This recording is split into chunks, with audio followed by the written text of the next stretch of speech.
Josephine. I won't leave you waiting in between.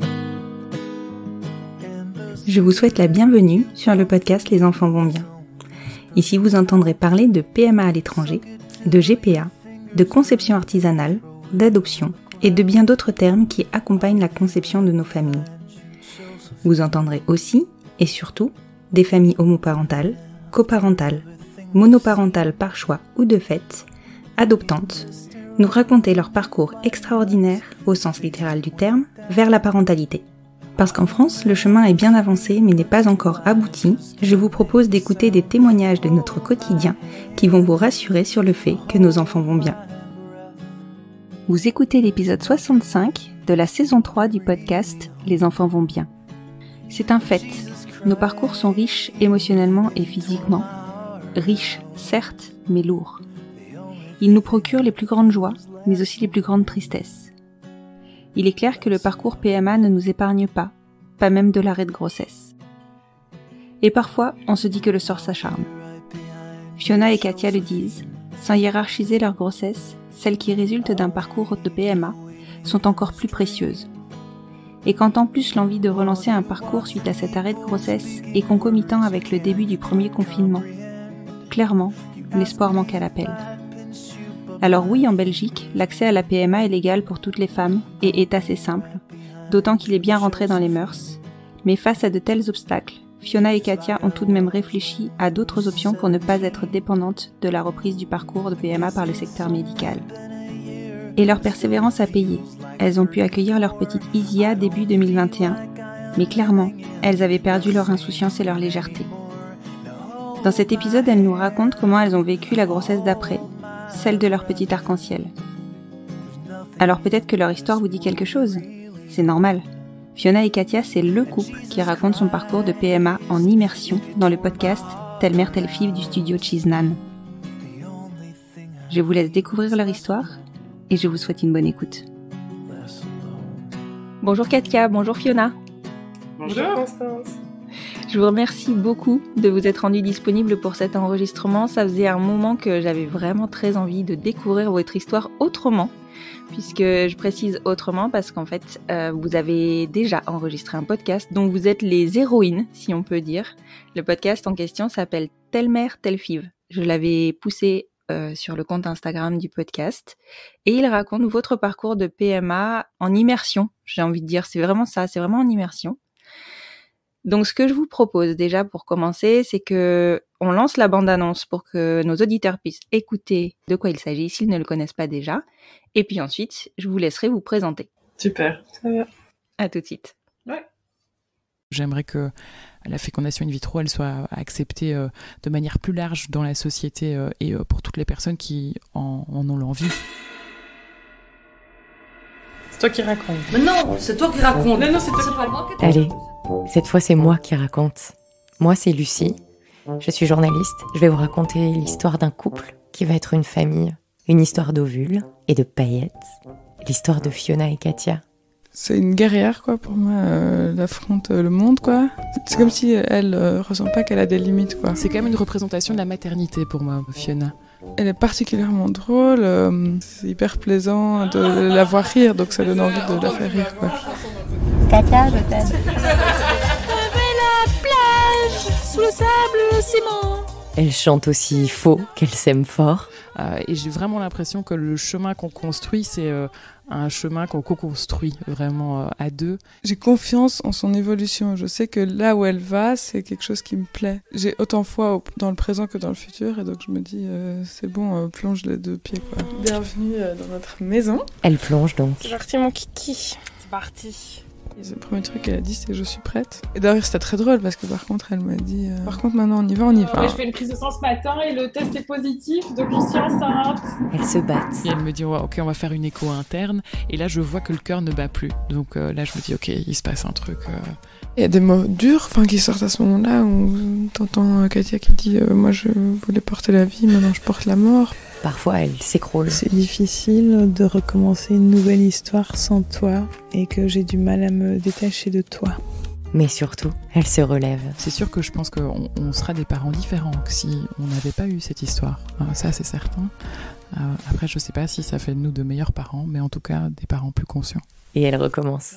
Test de grossesse, jour 2. L'écran affiche votre résultat dans les 3 minutes. Et moi, j'ai eu la chance de partager ça avec elle pendant de longs mois et de pouvoir le partager avec vous maintenant. Et pour tous les moments où je n'étais pas là, il y a ce micro qu'elles emportent partout, qui enregistre tout. Leurs démarches, leurs combats, leurs rendez-vous, leurs questionnements, leur quotidien. Et ça, jusqu'à l'étape d'après. Parce qu'en fait, il y a toujours une étape d'après. On arrête cette bande audio, on lance une autre ou quoi? Telle mère, telle five, un podcast intime et immersif à découvrir cet automne. Cette bande-annonce est vraiment... Enfin, moi, je l'ai trouvée extraordinaire. On sent que derrière, c'est un studio, hein, clairement, il n'y a pas à tortiller. On va essayer de faire aussi bien, on va dire. Est-ce que vous pouvez vous présenter, s'il vous plaît? Alors moi je m'appelle Katia, j'ai 35 ans maintenant. J'habite donc près de Bruxelles, donc dans une région qui s'appelle Tubize, et je travaille dans une ONG qui s'appelle Île de Paix. Voilà. D'accord. Et moi c'est Fiona, donc je suis en couple avec Katia depuis 10 ans maintenant. Et on a une petite fille qui a 10 mois, qui s'appelle Isia. D'accord. Vous dévoilez un peu la fin du podcast, en fait. Non, mais on est là pour enregistrer. Donc Les gens ont déjà écouté. Voilà. Les gens ont déjà écouté, donc spoiler. Ou pas. Mais en tout cas, allez écouter Telle mère, telle fille, ça vaut vraiment le détour. C'est une autre version, une autre vision, un autre angle, en fait, d'attaque de nos parcours PMA. Est-ce que vous pouvez me raconter, moi je suis curieuse, hein, est-ce que vous pouvez me raconter comment vous vous êtes rencontrés? Alors, on s'est rencontrés donc il y a une dizaine d'années, il y a 10 ans. On s'est rencontrés dans un bar. Moi j'étais sur scène, donc j'avais des amis qui étaient queer et donc qui organisaient une soirée. Et voilà, il y avait une petite choré, une petite impro qui s'organisait sur scène, et du coup j'ai proposé de monter sur scène, et puis Fiona était là. Elle était dans la salle. C'est vrai? Ouais, immédiat. Elle était sur scène. J'ai dit à la copine qui était à côté de moi, ça y est, je suis amoureuse. Non, vraiment, c'était un coup de foudre, et après, on s'est pas tout de suite abordé ce soir-là. Et puis Katia à essayer de retrouver ma trace de proche en proche en disant tu connaissais pas cette fille là, et du coup voilà on s'est revus et ça a été un match immédiat. Tout à fait, immédiat. Ah, c'est génial, franchement c'est génial. Quand ça se passe comme ça et qu'il n'y a pas de détour, on va dire, c'est chouette. Ouais, c'est vrai que c'est une histoire qui s'est faite très rapidement et puis de manière très très simple, quoi. Donc ouais, très spontanée. Très spontanée, tout à fait. Et alors, bon, je suppose que vu la rapidité de la rencontre, vous n'avez pas évoqué tout de suite vos désirs de parentalité. Comment c'est arrivé en fait dans votre couple, et tout court, comment vous projetiez dans la parentalité? Moi, c'était moi qui a abordé le sujet en premier, comme pour tous les sujets un peu sérieux. Mais c'était pas que je voulais être quand est-ce qu'on fait un enfant, ou voilà, mais c'était plus tiens, toi tu verrais comment si on doit avoir un enfant, vu que voilà, c'est un sujet que je pense qu'il faut un peu réfléchir à l'avance parce qu'il y a tellement de possibilités. Ouais. Quand on est avec une femme, quoi. Donc je me demandais c'était quoi son point de vue, et c'est un sujet que Katia détestait aborder. Elle disait on verra quand ce sera le moment, quoi. Et chaque année, pendant les 8 premières années, elle m'a dit oui, on verra ça dans 10 ans. Ah oui, mais dans 10 ans, au bout d'un moment, ça fait... Dans 10 ans, on n'a jamais évolué. Donc à un moment donné, je lui ai dit, tu sais que ça fait 8 ans que tu me dis que c'est dans 10 ans. Donc à un moment donné, voilà. Mais c'est vrai qu'on n'en avait pas tellement parlé. Moi, j'aimais bien ce sujet-là. Enfin, j'avais envie de savoir un peu vers quoi on allait aller. On n'avait pas tellement parlé de, voilà, quel type de donneur, quel type de fécondation. Et du coup... Mais c'était plus ça, mais c'est venu pas très vite, hein, quand même, hein. Enfin, parce que tu éloignais le sujet, quoi. Ouais, je pense que moi on s'est rencontrés très jeunes. Enfin voilà, on avait 24 ans. Moi, j'avais des ambitions professionnelles quand même. J'avais envie de me construire professionnellement. J'avais pas envie d'être maman tout de suite. J'avais envie d'être une vieille maman. Et du coup, voilà, j'avais toujours dans l'idée que je serais une vieille maman. La fin de la trentaine, début de la quarantaine, mais je me projetais pas avant avec un enfant et du coup, ou même plusieurs. Et donc du coup, voilà, mon idée était plutôt que ma carrière puisse évoluer, qu'elle puisse évoluer et prendre la direction que j'avais envie qu'elle prenne avant de poser toutes ces questions. D'accord. Et finalement, en fait, on a fait un tour du monde. Ah oui, chouette. Ouais, pendant 1 an en 2017, quoi. Ouais. Et c'est, je pense, un peu là que on a un peu plus parlé de ces questions-là, rigolé en regardant des prénoms. Et on s'est un peu plus projeté parce qu'on savait un petit peu que en rentrant, ce serait sûrement le prochain gros projet, quoi, après notre projet de voyage. Ça voulait pas dire immédiatement en rentrant, mais en tout cas, oui, c'est là que c'est venu. Ouais, je crois que on s'est recentré un petit peu sur l'essentiel pendant ce voyage et du coup, l'essentiel aussi, c'est la construction de sa famille. Donc, je crois que c'est à ce moment-là qu'on s'est interrogé sur ces questions-là et qu'on a eu le temps aussi de les aborder. Alors qu'on l'a pas toujours dans le quotidien, qu'on est pris par le boulot, les obligations, et puis là c'était un temps de pause où on a pu vraiment se poser les bonnes questions, quoi. Vous étiez prête en fait. Ouais, je pense. Bon. C'est vrai qu'en Belgique, vous avez moins de questions entre guillemets à vous poser que nous, parce que vous vous posez déjà pas la question de partir pour faire un bébé. Tout à fait. Ouais. Et c'est plus peut-être même ancré dans les mœurs. C'est donc quand tu te dis que tu vas construire ta famille, tu sais quelles possibilités tu as, alors que chez nous, faut vraiment réfléchir à comment on y accède, quoi, la parentalité.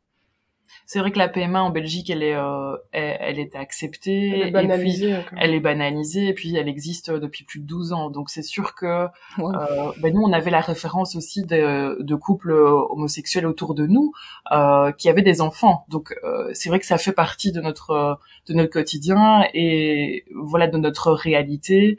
Et puis quand on s'interroge, on s'interroge plutôt de questions tout de suite assez pratiques, quel hôpital, dans quel contexte, qu'est-ce qu'on veut exactement, et ça ne nécessite pas de déplacement, mais on est tout à fait consciente que on est très privilégié d'avoir cette chance en Belgique aussi d'avoir cette PMA disponible pour les couples homosexuels. On se sent privilégié, mais on trouve ça choquant que par exemple en France tellement compliqué. Enfin pour nous c'est pas acceptable en fait. Tout à fait.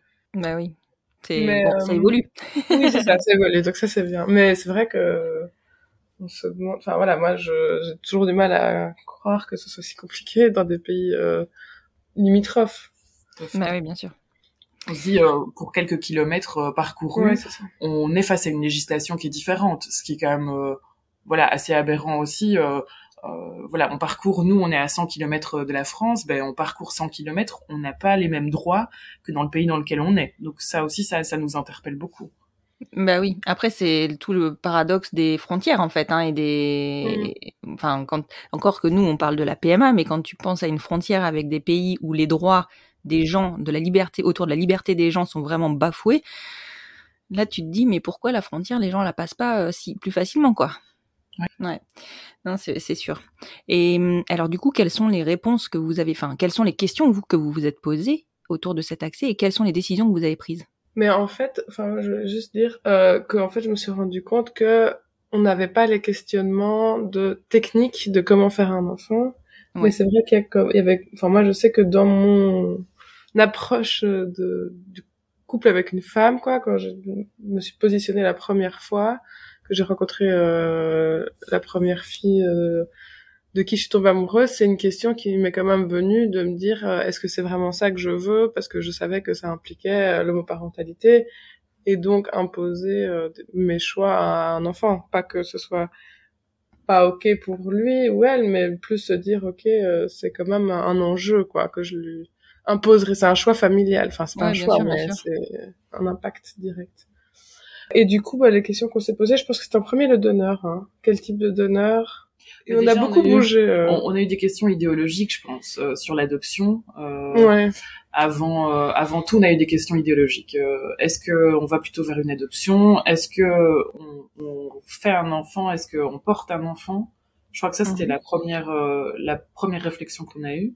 Mais parce que il y avait la question de l'adoption, bah après c'est pareil, c'est très compliqué d'adopter et tout ça, mais nous ça nous semblait plus logique en fait de se dire, au lieu d'aller créer un enfant avec des pipettes et un parcours médicalisé, ça aurait été ok pour nous par exemple d'adopter, mais c'est juste que ça reste quand même aussi pour des personnes enfin en fait le nombre d'enfants à adopter et l'adoption n'est pas ouais, en Belgique c'est compliqué aussi les parcours d'adoption, il y a de la lenteur, de la longueur. Mais c'est en fait les enfants qui sont sans famille sont plus nombreux que ceux qui sont adoptables parce que les parents gardent un droit. Enfin, allez, donc il y a beaucoup de familles qui seraient prêtes à adopter et peu d'enfants, alors qu'il y a quand même beaucoup d'enfants qui sont sans famille, quoi.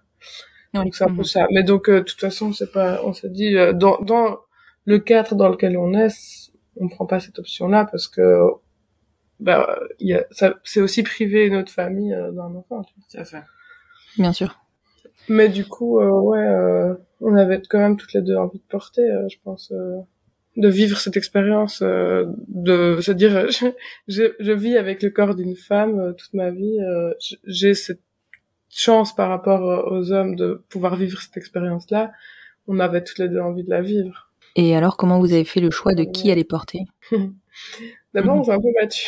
Ouais. Enfin, chacun essaie d'avancer ses arguments. Ouais, on a placé nos pions toutes les deux dans la discussion. Et puis, comme Fiona avait quand même l'envie depuis quelques années plus forte que la mienne de porter un enfant, c'est elle qui a amené la discussion dans le couple. Forcément, je m'étais dit que naturellement, ce serait Fiona qui porterait le premier enfant.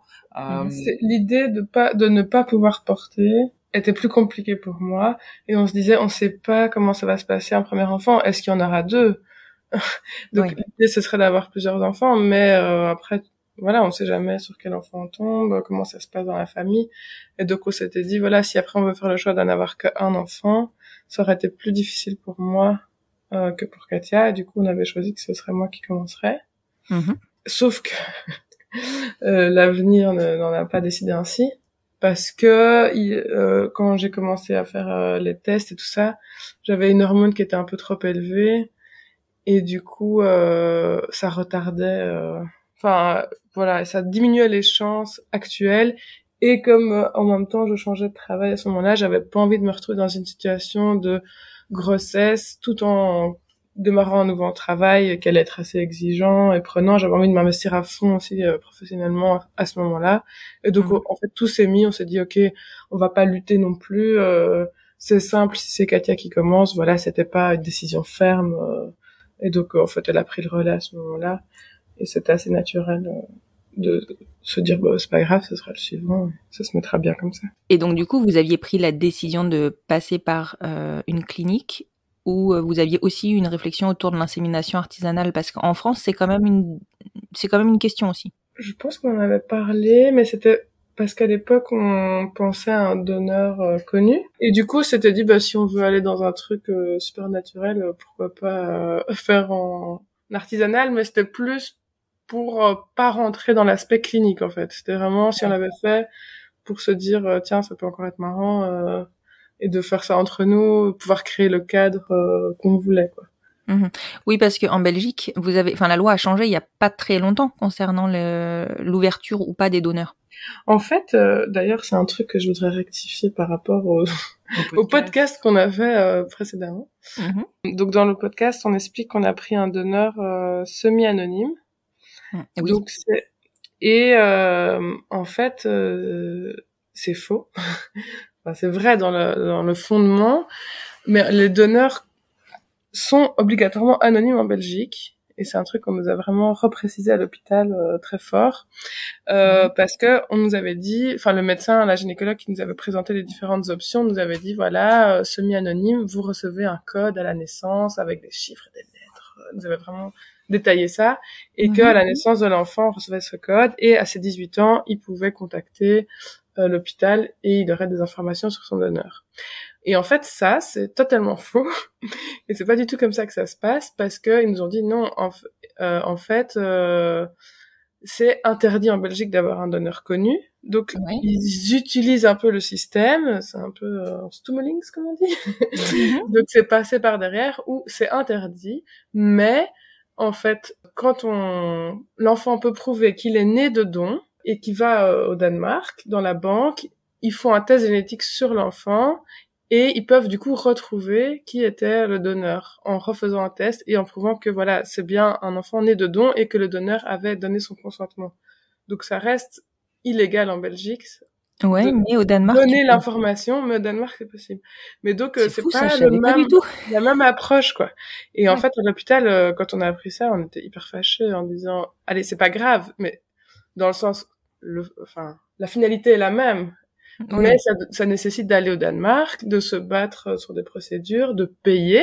On a appris aussi que ça allait pas être gratuit non plus d'avoir ces informations, que peut-être qu'il allait falloir payer un certain prix pour avoir certaines informations, un autre prix pour d'autres informations. Et donc c'est quand même une autre démarche que celle qu'on pensait initialement. Et surtout on était fâchés sur la gynécologue qui travaille quand même au centre de fertilité, qui était censée nous donner une information correcte. Mais donc apparemment il y a plusieurs patients qui ont remonté qu'elles n'avaient pas eu la bonne info quoi. Oui. Mais donc là je voulais quand même pour s'il y a des personnes qui écoutent qui croient pas donc que nous on ne véhicule pas non plus un faux message de il y a un code. Oui, bien sûr oui non. Mais ça signifie que l'enfant doit avoir un vrai parcours en fait pour retrouver son géniteur. Ça nécessite en fait beaucoup de proactivité de la part de l'enfant. D'une part, se déplacer à l'étranger, faire des recherches, accepter d'avoir un test génétique qui soit effectué sur l'enfant. Donc ça va nécessiter un parcours en fait beaucoup plus complexe que celui qu'on avait projeté et imaginé à la base. Donc ça signifie beaucoup d'implication pour l'enfant, beaucoup d'énergie aussi à placer là-dedans et finalement un vrai parcours vers essayer de retrouver ses gènes finalement. Ce qu'on voulait éviter justement nous avec notre enfant, on voulait que ce soit un parcours assez simple, que les choses soient assez limpides, que les informations soient assez disponibles et puis finalement on va se retrouver quand même dans un système où il y aura notre enfant aura besoin vraiment d'accompagnement et de beaucoup de proactivité de sa part pour retrouver son géniteur. Mais de toute façon, j'ai l'impression qu'avec la banalisation des tests génétiques d'ici 18 ans en fait on peut maintenant tous se faire un test. Ah, mais complètement, mais évidemment. Dans 18 ans, si ça se trouve, t'auras même pas besoin d'envoyer le test, tu vois, ils scanneront ta lentille, ta rétine, pardon, et ils sauront, j'en sais rien, j'extrapole complètement, mais on sait pas ce qui va se passer dans 20 ans, quoi. Bon, du coup, cet accès est toujours possible, mais c'est vrai que c'est marrant, c'est spécial quand même. Ouais, non, c'est sûr. Ce qu'il y a, c'est que Katia, elle était plus sur un donneur connu, quelqu'un qu'on connaissait, mais qu'on voyait pas forcément beaucoup, tout ça. Et moi, je crois que j'avais un peu de mal à me dire que dans notre famille, on aurait plusieurs enfants avec deux mamans différentes qui les auraient portés et que leur seul lien génétique entre eux aurait été du donneur, quoi. Et donc, j'avais pas forcément envie de retrouver les traits d'une personne que je connaissais dans mes enfants. Je pense que c'est un peu ça qui a joué. Et que donc mais par contre je trouvais ça important que si l'enfant trouve ça primordial pour lui de retrouver cette trace génétique, il puisse quoi, il se retrouve pas face à un mur de non tu ne sauras rien. Et donc c'est pour ça qu'on a pris cette option. Oui, moi je crois que c'est vraiment été un gros sujet de discussion entre nous, je pense. Moi je tenais effectivement aux donneurs connus. Pour moi, j'avais vraiment envie de faciliter l'accès aux géniteurs pour nos enfants. C'était vraiment un point super important pour moi. Et pour Fiona, je voyais que ça avait beaucoup moins d'intérêt. Et du coup, on a essayé de trouver ce compromis qui est ce donneur semi-anonyme qui finalement contente pas vraiment l'une ni l'autre, mais voilà, ça fait c'est ça le principe d'un compromis aussi dans une famille. Bien sûr. Et alors du coup, la question forcément arrive pour moi. Si vous aviez réfléchi à plusieurs enfants, est-ce que vous avez posé la question à la clinique de savoir si vous pourriez avoir le même donneur pour toute la fratrie ? En fait, juste avant notre parcours, on a des amis qui ont eu un parcours où, je pense que c'est d'office, on achète 3 paillettes par 3 paillettes, et que elles avaient utilisé leurs 3 paillettes pour faire leur première fille. Et puis elles ont appris que en fait, il y avait plus forcément de disponibilité du donneur, alors qu'à la base, c'était pas le cas. Ah oui. Et donc on s'est dit, oh mon Dieu, et c'était clairement pas leur projet de changer de donneur et tout ça, donc on s'est dit, ok, nous, on veut pas se retrouver dans une situation semblable, et donc on avait acheté d'emblée 6 paillettes, en se disant, ok, on va essayer de générer 2 enfants sur 6 paillettes. Donc tu vois déjà les calculs. Et du coup, en fait, c'est comme ça que très vite, on s'est retrouvés à faire une FIV, parce que Katia avait fait 2 inséminations. Et puis on s'est dit, mais en fait, ça va impossible qu'on fasse 2 enfants avec 6 paillettes. Et puis il faut pas non plus négliger le coût. Oui, c'est 6 sûr. paillettes, quoi. Parce que ça, c'est à votre charge. Ouais, ouais. Oui, parce que en fait, l'achat des 6 paillettes, on a fait le choix d'un donneur semi-anonyme, et du coup, c'est des donneurs qui sont qui coûtent en fait. Ouais, c'était 4 000 euros pour être très ouvert. 4 000 euros pour 6 paillettes. Du coup, on se disait, s'il faut faire 6 insés, ça va aller vite, quoi. Ouais. Et du coup, en fait, la gynéco était assez open par rapport à ça. Elle a dit, si vous le sentez de faire une FIV, c'est clair que ça économise aussi en paillettes, quoi. Parce que si vous faites plusieurs embryons avec une ponction, vous faites qu'une paillette. Et donc, effectivement, Katia, elle a fait une ponction et ça donnait 5 embryons sur une paillette, du coup. Oui, d'accord. Mais ces embryons-là, ils sont portables que par Katia, on est d'accord? En Belgique, vous pouvez pas... Toi, tu peux porter ces embryons? Ouais. En fait, d'accord. C'est pas l'objectif. Ça dépend des cliniques, je crois. Ah ouais? En tout cas, là, c'est la FIV repas, du coup, c'est ça? Oui, c'est ça. Mais elle est pas autorisée en Belgique. Ah si. En fait, je pense que on a fait aussi le choix d'un hôpital qui, je pense, qui s'appelle l'UZ, qui est en fait un hôpital qui déjà ne demandait pas de test psychologique aux parents homoparentaux. Donc ça veut dire que nous, on a pu rentrer dans le processus. Qui fait ça. Et surtout, c'est effectivement une des premières cliniques qui s'est lancée là-dedans. Donc ça signifie que ils ont quand même un recul d'une 15aine d'années aussi d'enfants nés de couples homoparentaux. Donc finalement, en discutant effectivement à l'intérieur avec différentes personnes qui travaillent dans ce service, on se rend compte quand même qu'il y a une certaine banalisation aussi. Ils connaissent en fait le système, ils connaissent la FIV repas, ils connaissent l'impact aussi, ils voient les enfants grandir en fait de ces couples homoparentaux, et donc ils ont beaucoup de recul en fait. Donc c'est vrai que c'est très agréable aussi de rentrer dans un système où finalement ils connaissent la thématique, les problématiques qui sont liées à ça, et ils nous accueillent quand même beaucoup les bras ouverts. Ouais, c'est vraiment chouette. Donc c'est l'UZ Bruxelles où vous êtes allé, c'est ça? Ouais, c'est là que t'as fait aussi, non? Non, moi c'était au Grand Hôpital de Charleroi. Ah oui, c'est ça. Okay. Et donc la FIV, spontanément, on vous l'a proposée. En plus, je suppose que chez vous, il n'y a pas de question de coût, puisque tout ça c'est pris en charge pour le coup. Ici, il y a une différence de budget entre une insémination qui est drôlement moins chère qu'une FIV.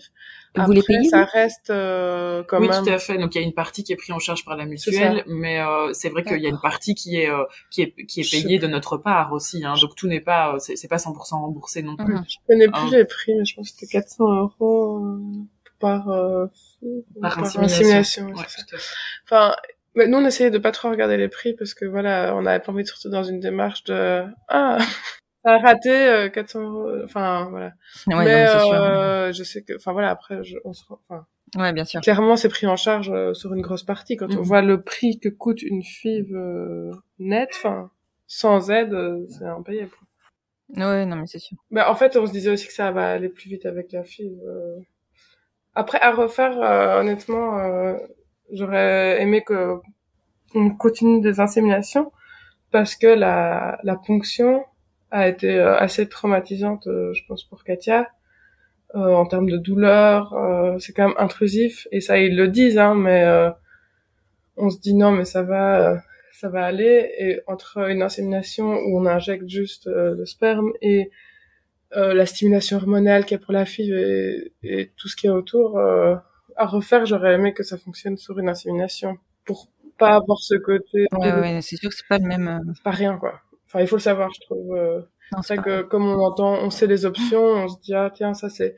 En fait, c'est bizarre parce qu'on commence à réfléchir de manière très technique. C'était limite nous qui allions chez la gynéco en disant, voilà, maintenant, on aimerait bien faire une FIV. Et on arrivait avec notre projet et c'était pas tellement elle elle nous canalisait, quoi.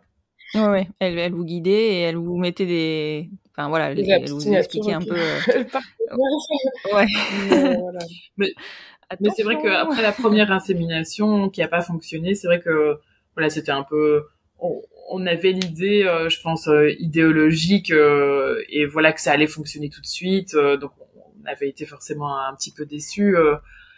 Ça avait été difficile pour nous cette première insémination. Je pense qu'on s'est rendu compte que le parcours allait être plus complexe que ce qu'on avait imaginé. Puis on a essayé une deuxième fois, cette deuxième insémination a pas pris. Et puis c'est à ce moment-là où je me suis dit oh là là, je pense que si on continue, en y réfléchissant, on s'est dit si on continue comme ça va être compliqué pour nous de d'aller de déception en déception et finalement de faire nos 2 enfants avec ce qu'on avait prévu, quoi. Donc c'est là qu'on s'est dit bon, il faut qu'on puisse rediscuter un peu du projet, voir s'il n'y a pas une manière de pouvoir faire cet enfant mais en allant un peu plus vite, et c'est comme ça qu'on a pensé à la fécondation in vitro et que voilà, on en a discuté avec notre gynécologue pour voir si c'était possible de mettre en place cette fécondation in vitro. Et puis voilà, on est rentré dans le processus en prenant les hormones, en réalisant la ponction. Et c'est vrai que moi j'avais sous-estimé en fait l'impact que ça aurait sur mon corps, donc je pensais que ce serait moins douloureux. J'avais aussi la sensation que c'était une mini opération, quoi, au final. Et je pense que chacun, on le vit tous. Je pense que à refaire, je suis pas sûre que je vivrais ça de la même façon, mais en tout cas à ce moment-là, j'avais sous-estimé l'impact que ça aurait, et du coup, j'avais trouvé ça finalement extrêmement intrusif. J'ai gardé des douleurs vraiment sur mon début de grossesse, et donc des douleurs qui m'handicapaient vraiment au quotidien, et donc j'avais pas imaginé ça comme ça. Donc c'est vrai que j'étais un peu surprise par la manière dont ça avait été fait. Parce qu'il pousse pour injecter l'embryon frais et congeler uniquement les autres. Mais alors, du coup, c'est vrai que tu démarres une grossesse en étant boosté hormonalement, en ayant peut-être encore des séquelles de petites douleurs qui vont durer plus longtemps si, en fait, tu tombes enceinte, quoi. Et donc, je me rappelle quand on avait fait la première écho à 6 semaines, parce que du coup, la première fille va fonctionner chez Katia. À 6 semaines, on a été voir la gynécologue pour voir comment allait l'embryon, et elle avait dit nickel. Et donc ça faisait déjà 6 semaines de grossesse et elle avait dit ah oui non mais vous avez encore des douleurs, c'est normal, de la ponction, prenez d'Afalgan 4 fois par jour. Enfin, et je me disais c'est fou comme de démarrer sa grossesse avec des douleurs de la ponction, un peu. Bah ouais, non mais c'est sûr. Ouais, donc je crois qu'on avait un peu minimisé aussi l'impact physique que ça aurait de démarrer immédiatement une grossesse juste après une ponction. Après, le côté positif de ça aussi, c'est que la fécondation in vitro, la première qu'on a réalisée, elle a fonctionné immédiatement. Donc c'est vrai que j'étais enceinte tout de suite, alors que avant on avait eu 2 inséminations qui n'avaient pas fonctionné. Donc on était quand même très contente d'avoir pris cette option et que cette option en fait fonctionne finalement, parce que forcément on se questionne, est-ce que je suis fertile, est-ce que ça va fonctionner chez moi, est-ce que finalement on peut continuer ces inséminations, on peut en faire beaucoup et finalement ça ne marchera jamais. Donc on avait toutes ces inquiétudes quand même. Au final, en tout cas, moi j'avais toutes ces inquiétudes et c'est vrai que cette fécondation in vitro a répondu en fait à ces inquiétudes en me disant non, en fait je suis fertile, il y a aucun souci, ça peut fonctionner. Et voilà, le côté négatif c'est qu'effectivement c'était très médicalisé et donc je suis passée par des phases où c'était difficile physiquement, et puis de l'autre côté c'est quand même le soulagement de pouvoir réaliser une grossesse du coup. Oui, bien sûr. Et c'est sûr que je comprends, hein, c'est clair que ce processus-là, oui, il y a une partie du travail qui est fait, donc forcément, normalement, les statistiques sont dans notre sens, mais ça influe énormément au niveau émotionnel comme au niveau physique sur la maman, et donc on commence effectivement une grossesse en étant un peu usé, j'ai envie de dire, de ce processus. Ouais, c'est vrai que ce qu'on avait sous-estimé aussi, c'est l'impact de l'hôpital aussi. C'est vrai qu'on est dépendant du planning de l'hôpital, de quand ils ont la possibilité de nous faire cette FIV. Donc il fallait qu'on prenne aussi un peu cette troisième partie dans la réalisation de notre enfant aussi. Il fallait qu'on tienne compte de leur planning, de leurs possibilités, de leur disponibilité. Et voilà, c'est comme si on avait une troisième partie dans la réalisation de notre enfant. Donc ça aussi, il faut trouver une manière de fonctionner avec ça aussi. Oui, mais c'est clair, c'est beaucoup plus intrusif, clairement. Il y avait un aspect de la FIV qu'on n'avait pas anticipé et qui nous est venu très fort après la naissance d'Isia. C'est les embryons congelés. Oui, en fait, ça nous fait trop bizarre qu'il y ait des embryons qui sont congelés et qui sont, il y en a un de eux, c'était Isia, quoi. Oui. Et du coup, ça, je trouve que c'est quand même pas anodin, quoi. Bah, techniquement, c'est même pas des frères et sœurs, c'est des jumeaux. Ouais, c'est ça. Enfin, des multiples, on va dire. Et s'il y avait un enfant qui devait naître d'un de ces embryons, ce serait rigolo parce que c'est ça, c'était le jumeau d'Isia, il aurait été créé en même temps, mais il sera son cadet. Enfin, ouais. Je me suis déjà interrogée là-dessus, effectivement. Enfin, tu vois, moi, ça m'a déjà effleuré de réfléchir à ça en me disant, mais en fait, si un enfant ou plusieurs qui naissent, c'est la même mouture, quoi. Et je trouve ça génial. Enfin, moi, je trouve ça génial. Après, c'est sûr que je comprends qu'on puisse ça puisse perturber. Moi, je trouve ça génial. Peut-être parce que j'ai des multiples. Ouais, oui, c'est ça. Oui. Mais en fait, nous, c'est juste qu'on se dit, si on devait les réutiliser, je pense pas qu'on a envie d'avoir encore 3 enfants. Il reste 3 embryons. Mais on a quand même envie de donner la chance à chacun, quoi. Bah oui, je comprends. Donc c'est bizarre. Bien sûr. Et est-ce qu'on vous a informé à ce moment-là de ce que... Donc là, les embryons, ils sont congelés. Ouais. Si vous ne les utilisez pas, on vous a demandé ou pas ce que vous alliez en faire? Ouais, il faut... Préalablement, d'emblée, directement, la discussion est sur le tapis, donc avec l'hôpital. Soit ils les jettent, soit... Oh là, ouf. Ouais.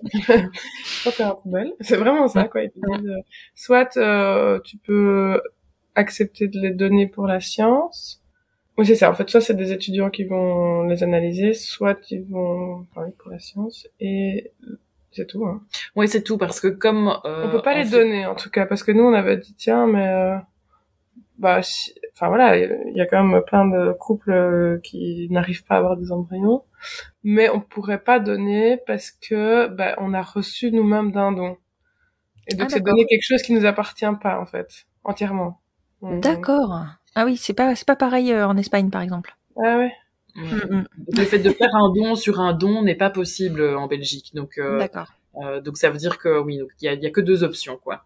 D'accord, ok. Bon, intéressant. Et tout à l'heure, tu disais qu'il y avait encore 3 embryons. Ouais. Si mes calculs sont bons, ça veut dire que a priori, vous avez donc fait une fausse couche ou vous avez perdu le premier embryon. Qu'est-ce qui s'est passé? Oui. Donc en fait, j'ai été enceinte suite à la première fécondation in vitro qu'on a faite.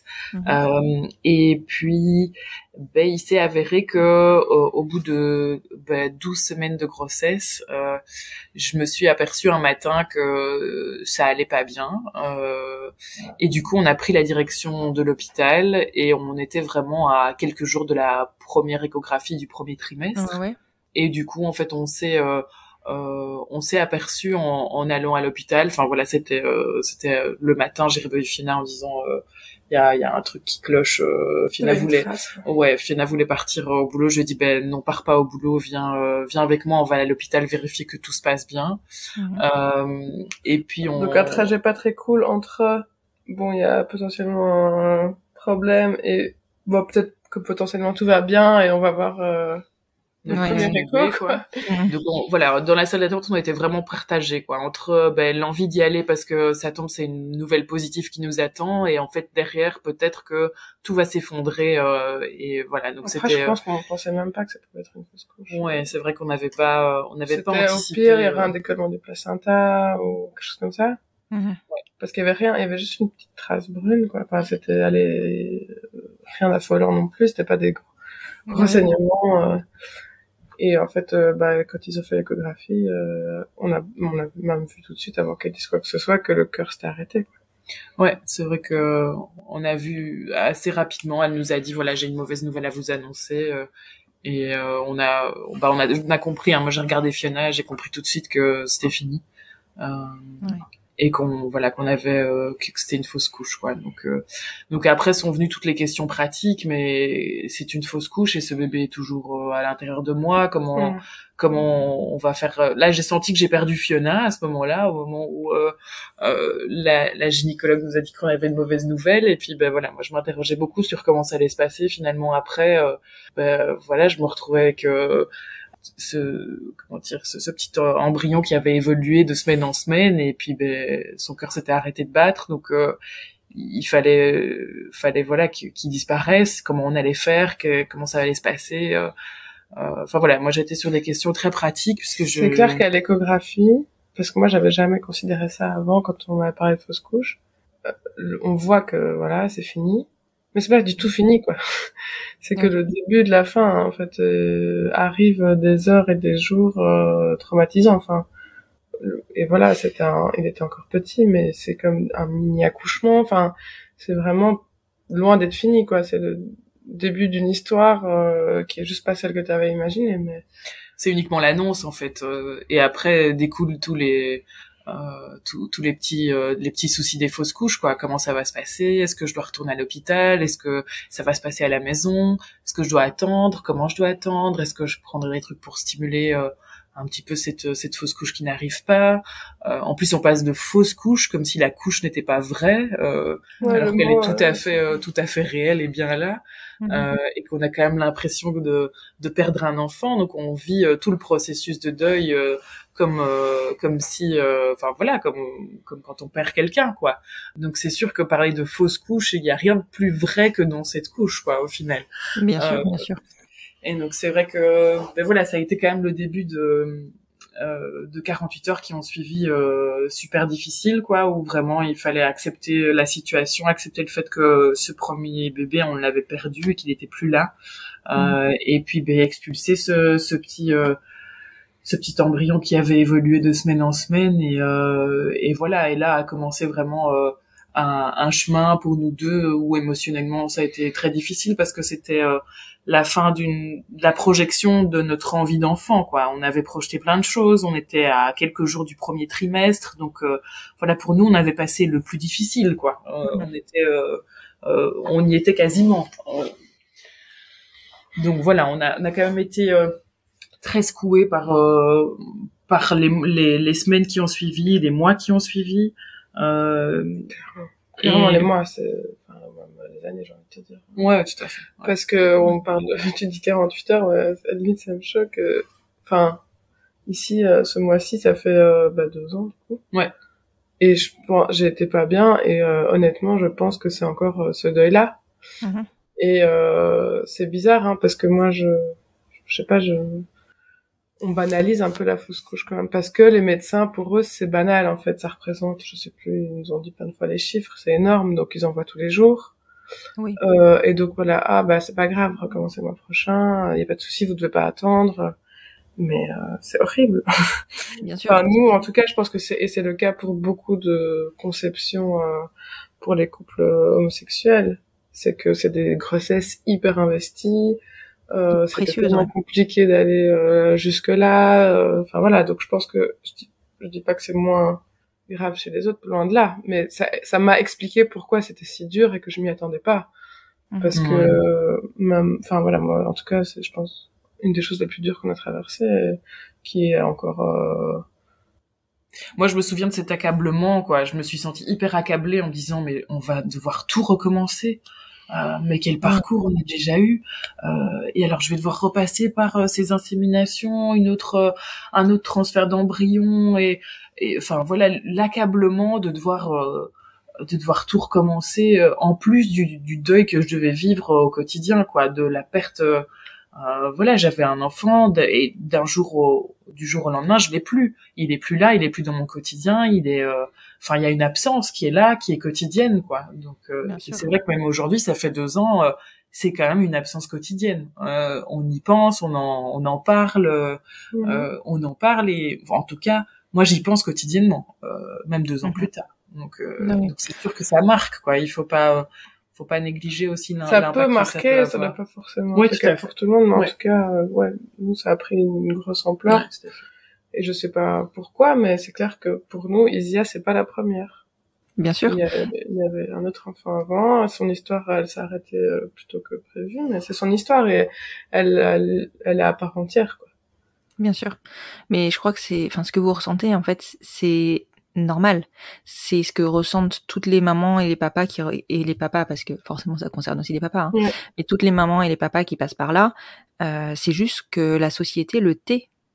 En fait, on se doit de ne pas ressentir quelque chose pour cet embryon qui finalement n'a pas été viable. Oui, mais derrière, c'est toute la projection. Cet enfant, pour nous, il existe maintenant, il existe dans le passé, il existe dans le présent, il existe dans le futur. Et ça, on ne peut pas l'oublier. Je pense qu'on peut pas passer à côté sans avoir à mener un deuil. Et le deuil, il ne fera pas oublier cet enfant. Il vous permettra de vivre avec, mais pas de vivre sans. C'est un peu la problématique du premier trimestre qui doit être tu dois annoncer que il y a un peu toute cette partie-là où tu te dis mais c'est en fait là que je souffre le plus parce que il y a les nausées, il y a les machins et en plus si jamais il se passe un malheur, j'avais pas vraiment le droit de le dire donc et puis les gens c'est pas facile à accueillir non plus cette nouvelle-là. Bien sûr. Ça reflète beaucoup de choses chez d'autres et donc à la fin, on essaie de protéger l'autre. Après, c'est vrai que les langues se délient très rapidement. Quand on en a parlé autour de nous, on s'est rendu compte que d'autres personnes étaient passées par là aussi, mais l'avaient tué tout simplement. Et donc, c'est vrai que ça a été un moment aussi pour se rendre compte du parcours des autres personnes autour de nous et de voir qu'aussi d'autres personnes étaient passées par ça aussi.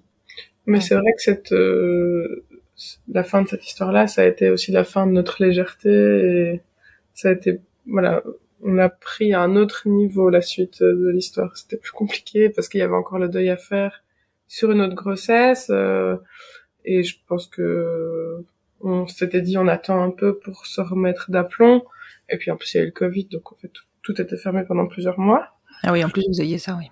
À ce moment-là. On n'a pas pu choisir le timing, mais on s'était dit le bénéfice de ça, c'est que on est bien, mais en fait, la deuxième grossesse a complètement réveillé les douleurs de la première, quoi. Ouais, c'est vrai que moi j'ai vraiment eu la sensation quand on a réessayé en fait après un deuxième transfert d'embryon qui a donc fonctionné tout de suite.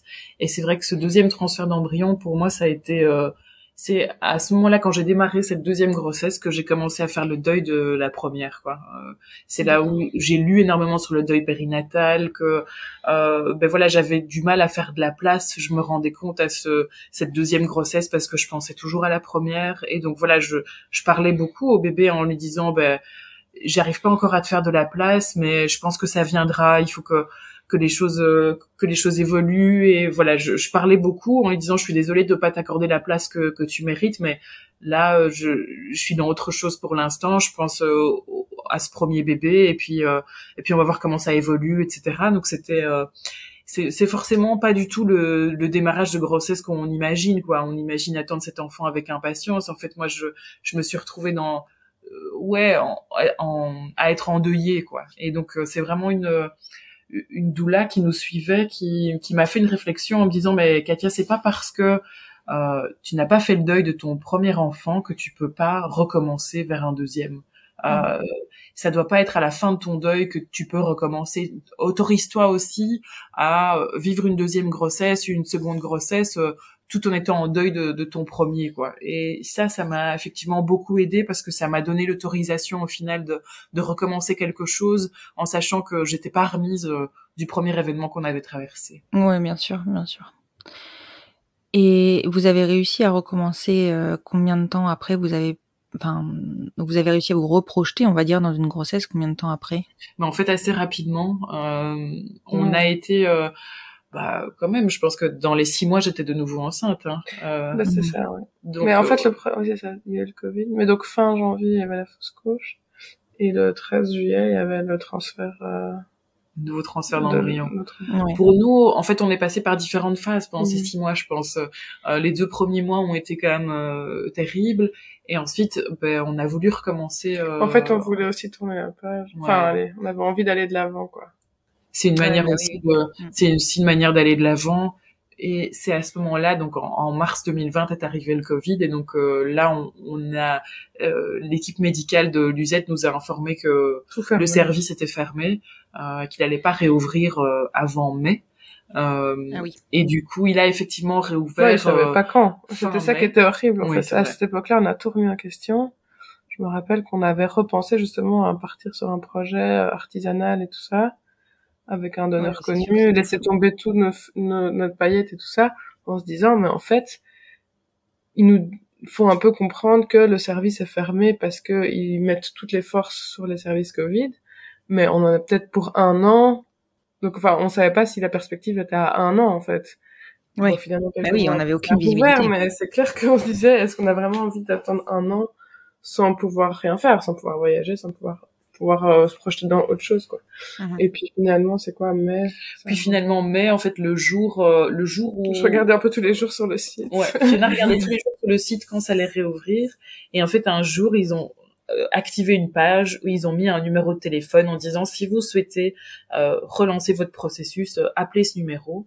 Et donc j'ai appelé le jour où ça s'est ouvert à 11h du matin et on était les 189e sur la liste d'attente.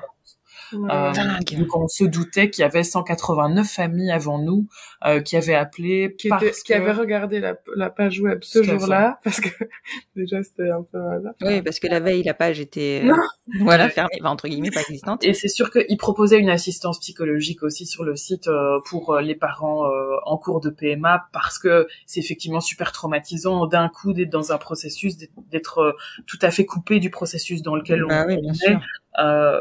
Et donc voilà, ils proposaient un accompagnement, et donc on savait qu'on était 189e sur cette liste d'attente et qu'on allait être rappelé dans le mois qui suit, et voilà, qu'ils allaient considérer notre dossier, etc. Et puis en regardant notre dossier, en fait nous c'était assez simple, vu que la FIV avait été faite, il y avait 5 embryons de base, on en avait utilisé 1 et c'était une fausse couche, et donc il restait 4 autres embryons qu'on pouvait utiliser, et donc finalement c'était un simple transfert d'embryons pour eux, qui ne nécessitait pas de relancer une fécondation in vitro, voilà, qui ne nécessitait pas trop de procédures médicales, de manipulation. Oui, bien sûr, ça pouvait se faire vite. Et donc c'est pour ça qu'on a été finalement reprogrammé assez facilement, puisque ça c'était fin mai, et donc début juillet le transfert d'embryon a été programmé. Donc finalement quelques semaines plus tard on pouvait recommencer pour la 2e fois. Et donc on a recommencé pour... Tout en ne sachant pas que si d'un jour à l'autre le service refermait parce que le Covid remontait, c'était un peu... Oui, ça c'était quelle période de stress. Moi j'étais un peu négative en me disant mais ça va refermer, on va se retrouver finalement à pas faire le transfert. Donc c'est vrai qu'on a stressé quand même sur ce 2e transfert d'embryon jusqu'au bout. Et puis on était ravis que ça ait fonctionné tout de suite, parce qu'on se disait ok, au moins ça c'est fait, quoi. Au moins si ça referme, c'est vrai que on se disait voilà, ce 2e transfert d'embryon a fonctionné, j'étais de nouveau enceinte, et voilà, c'était la bonne nouvelle. Oui, clairement. Et alors, comment elle se déroule, cette grossesse, après le deuil, enfin pendant le deuil du coup, mais après ce que vous aviez vécu? Le début, les premières semaines, ça allait dans le sens qu'on se disait ok, c'est bon, c'est une nouvelle histoire qui s'écrit, on était assez positive, jusqu'au jour où Katia tombe dans les escaliers, et en fait elle saigne la même quantité de sang que pour la fausse couche, quoi. Vraiment une trace, rien de fou, mais en fait pour nous ça suffit pour dire que c'est fini, quoi. Et en fait on réalise pas tout de suite que c'est la chute dans les escaliers, parce que c'est le lendemain qu'elle a saigné, et donc ni une ni deux, on file à l'hôpital, quoi. On se pose pas de questions. On se dit, bon, de toute façon, ils pourront rien faire, mais il faut qu'on sache, on va pas rester encore des semaines à se demander quoi. Et là, la gynéco, en salle d'accouchement d'ailleurs, nous dit,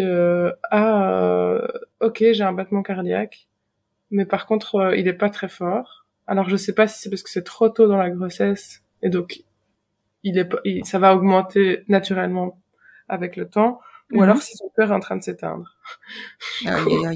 C'est une nouvelle assez stressante. Enfin, c'est vraiment l'ascenseur émotionnel, quoi. Donc elle dit revenez, dans une semaine, quoi. On pourra comparer les rythmes cardiaques, quoi. Ou alors peut-être que vous démarrez un processus de fausse couche. Ça ne sert à rien de revenir à l'hôpital. Il va partir tout seul. Super. Donc on rentre chez nous. Et puis je pense le lendemain, on n'arrivait pas à attendre, quoi.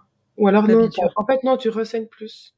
Ouais. Elle ressaigne plus, et là on se dit ok, ça y est, c'est parti, c'est la fausse couche. Oh mon Dieu. Au milieu de la nuit en plus. Enfin, il était 23h. Et en fait, il était 23h et on se dit ok, c'est parti, c'est pour cette nuit. Et la fausse couche, c'était pareil, c'était les mêmes horaires, quoi. Donc on a passé la nuit debout, Katia qui saignait. Et donc on attend, quoi. On attend que ça s'accélère. Mais ça s'accélère pas. Donc je me rappelle à 2-3 heures du matin, on se dit on va quand même aller dormir. Et Katia prenait de l'utrogestan, c'est le médicament qu'ils donnent pour aider au maintien de l'embryon dans les premières semaines de grossesse. Et je me rappelle qu'on était là, est-ce que je le prends au risque que ce soit une fausse couche et qu'en fait je retarde l'expulsion, ou est-ce que je le prends pas et en fait il est en train de galérer mais il est toujours vivant et je le enlève le truc qui pourrait l'aider, quoi. Je me rappelle cette question. Donc on se dit mais non, on va aller à l'hôpital, on va voir, on fait le point. Mais dans notre tête c'est fini déjà, on avait déjà fait le deuil la veille, on avait dit au revoir, c'est horrible. Et là on va faire une écho et la dame elle a non, il y a un rythme cardiaque, qu'est-ce que vous racontez? Elle nous agresse un peu, vous voyez bien qu'elle arrive, je ne vois rien. Et elle dit par contre c'est bizarre, j'ai l'impression que la poche est totalement décollée. Donc c'est super. Ouais. Et en fait, on n'avait pas été à l'UZ parce que ils refusaient qu'on soit deux. Et on s'était dit, on va faire des urgences et être à deux, pour pas que Katia doive accueillir la nouvelle toute seule et puis me l'annoncer. Et donc on se dit, ok, on va à l'UZ et on fait des pieds et des mains pour pouvoir être à deux. Et donc là, c'était quand même une semaine après la chute dans les escaliers, quoi. Parce que chaque jour était horrible. Et puis là, elle nous dit nickel, le cœur va très bien, bonne vitesse, pas de décollement, tout va bien, quoi. Donc ça a été vraiment, mais on a eu l'impression d'avoir un bébé qui renaît de ses cendres, quoi. Oui, c'est clair. Mais d'un autre côté, ça nous a aussi mis un coup pour tout le reste de la grossesse, je pense, où on s'est dit en fait on va jamais réussir à avoir un enfant. Enfin, il y avait un espèce de voile qui planait au-dessus de nos têtes de ça va pas fonctionner. Enfin, il y a quelque chose qui nous attend.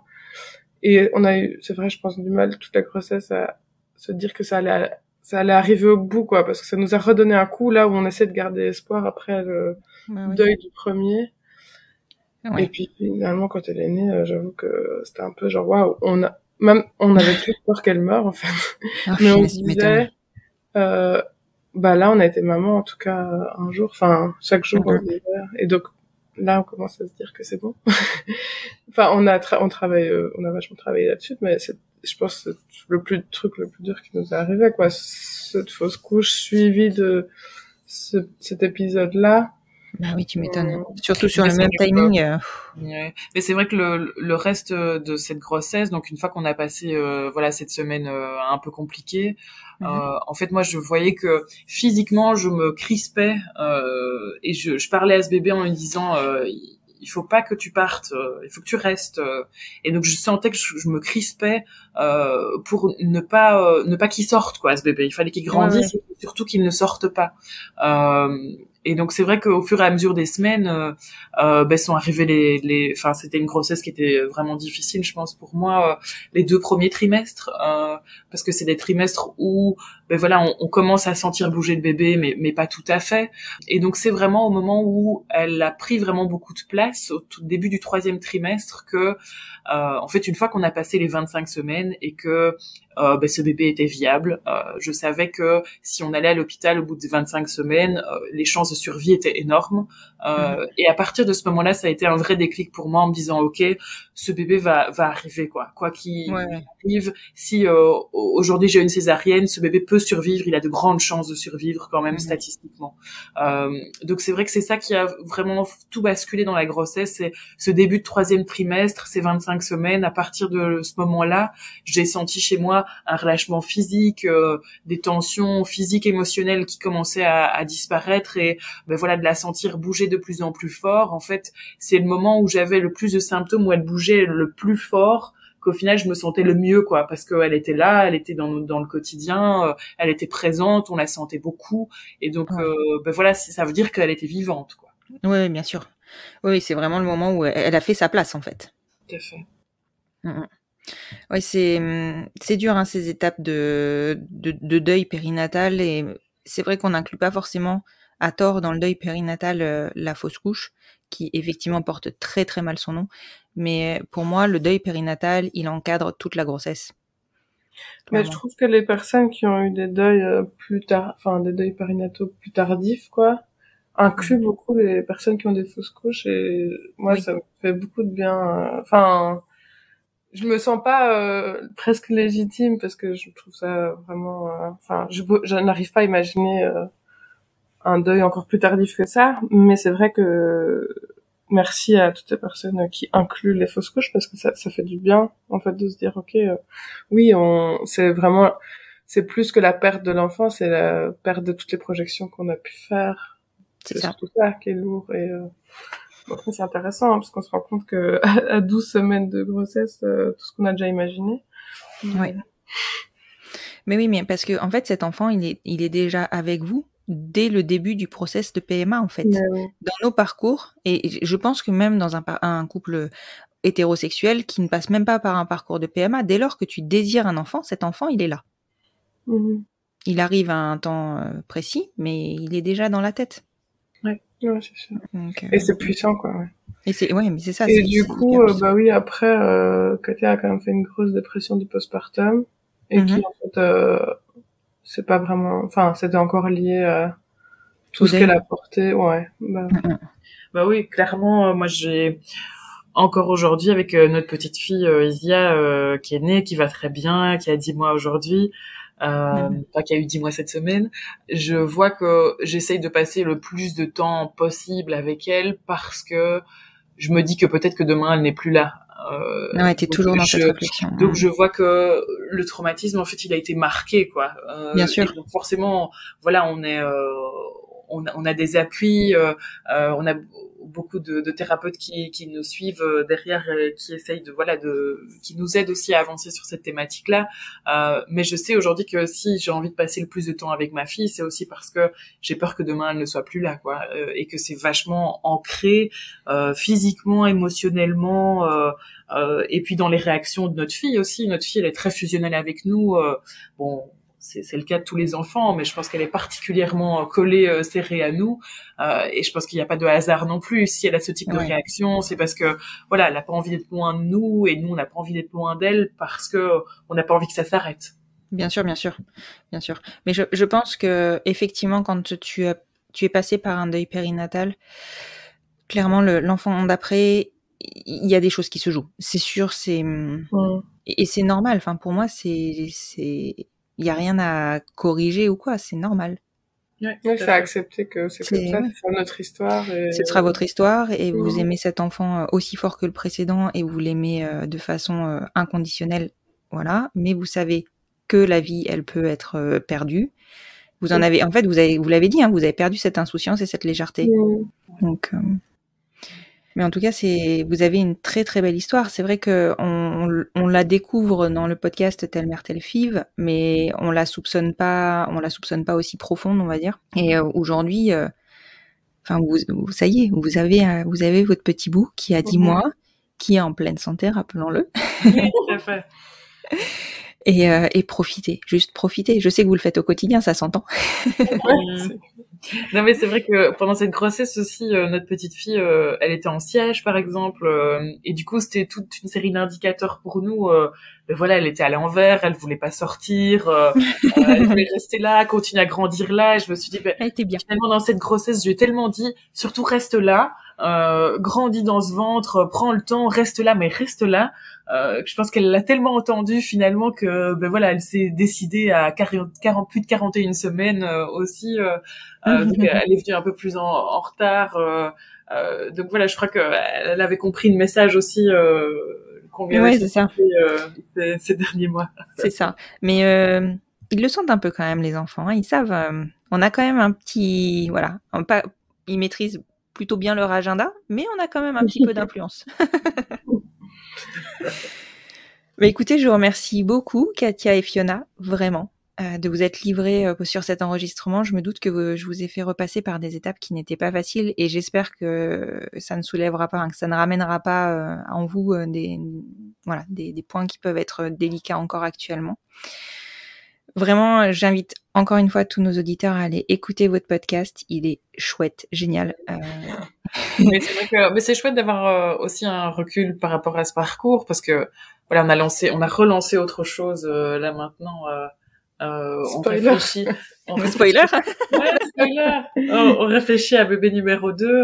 D'accord. Et c'est vrai que voilà, forcément, ça se prépare quelques années à l'avance. Hein, Mais du coup, c'est aussi super riche d'avoir un podcast aussi nourri que le tien, parce que en fait, on rentre dans d'autres réflexions de la FIV repas et des choses comme ça.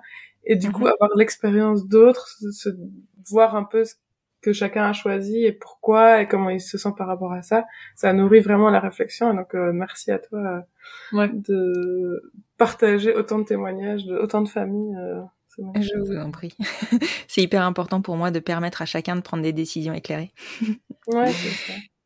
Et d'ailleurs, je vous ai pas demandé, parce qu'on a parlé du podcast plusieurs fois, mais comment vous est venue l'idée de faire ce podcast, ou plus exactement, comment vous est venue l'idée de répondre oui à la demande du studio d'enregistrement qui vous a suivi, donc qui est Chiznan?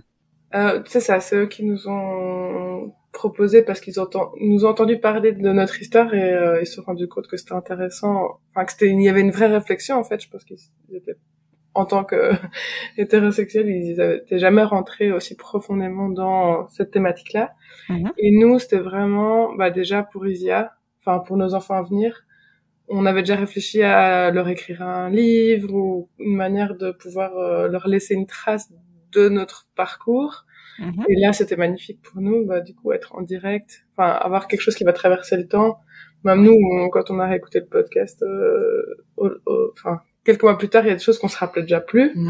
Donc c'est génial, ça. Et puis aussi, voilà, pour pas enfin, le fait de parler de son parcours de manière orale, ça permet de parler de tous les sujets et qu'il n'y ait pas de tabou, même au sein du couple, par rapport aux peines, justement, où on a plutôt tendance à ne pas en parler, parce que voilà, ça fait mal. Là, il faut en parler tout haut, et ça rouvre les débats après, donc c'est chouette.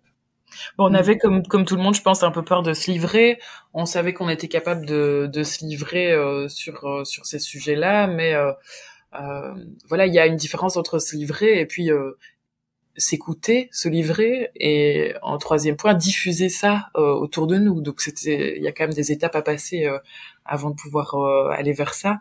Et voilà, je pense que petit à petit, on s'est approprié, on a vu le bénéfice tout de suite pour nos enfants, en fait, d'avoir ce podcast. Et puis on s'est dit, mais finalement, on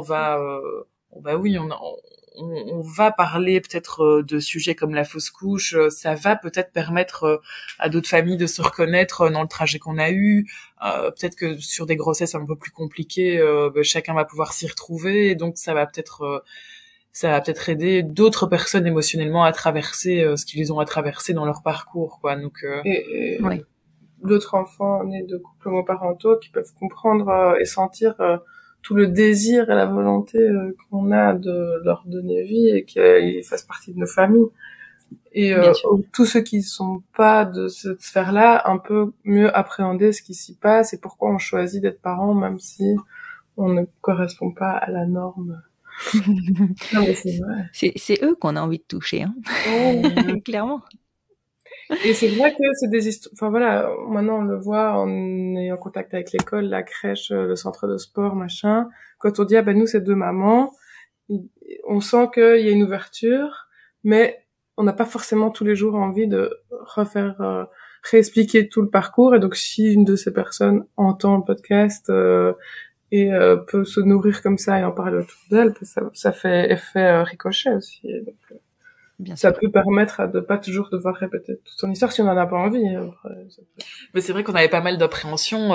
En tout cas, je crois que toi, t'avais pas mal d'appréhension au niveau social, par exemple. Ne serait-ce que quand on a été inscrit notre petite fille à la crèche, on a posé la question quand même.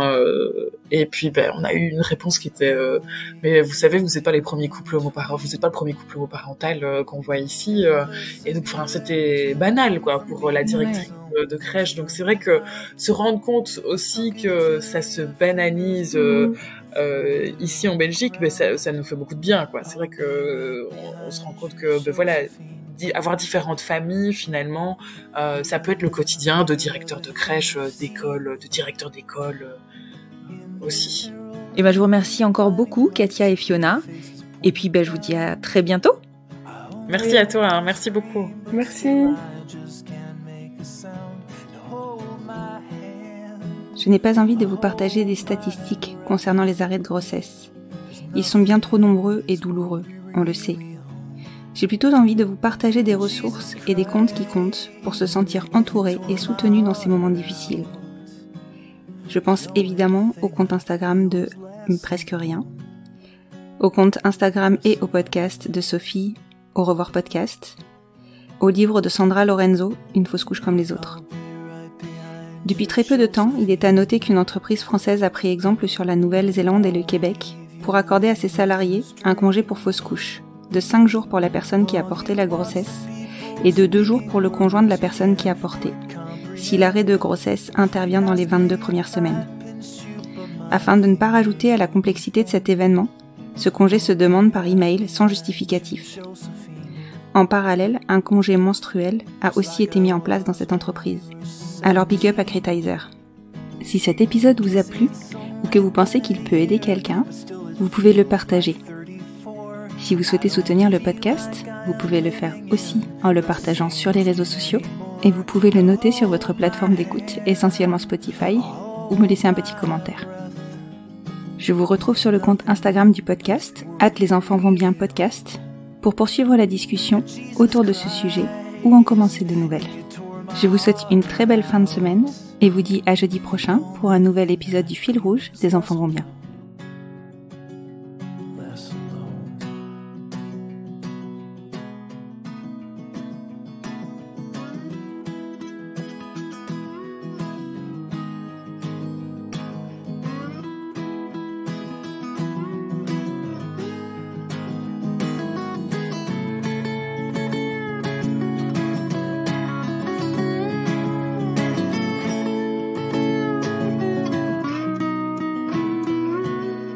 I'll be right behind you, Josephine.